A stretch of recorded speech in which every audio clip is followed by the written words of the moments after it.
ဖျားခင်ကိုယုံကြည်ကိုးစားတော်သူတွေသခင်ယေရှုခရစ်တော်ကိုမိမိရဲ့ကယ်တင်ရှင်ဖြစ်ယုံကြည်လက်ခံထားပြီးဝိညာဉ်တော်ရဲ့စိတ်ကပ်ခြင်းကိုခံရတဲ့သူတွေကဤလောကထဲမှာ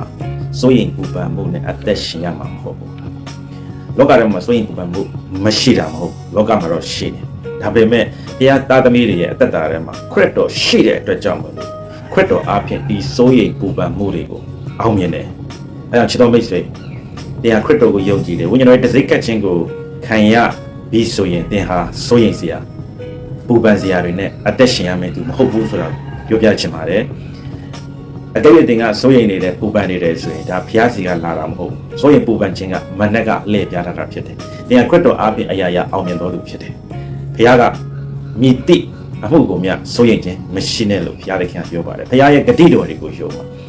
ဘာအတွက်စိုးရိမ်နေတာလဲသင်စိုးရိမ်နေတဲ့အရာတွေအတွက်ဘုရားသခင်ကမဆဖို့အဘယ်အမှုကိုမြစိုးရိမ်ခြင်းမရှိနဲ့ဆိုတဲ့ဂတိကိုပေးထားတဲ့ဘုရားသခင်ဖြစ်တယ်အာမင်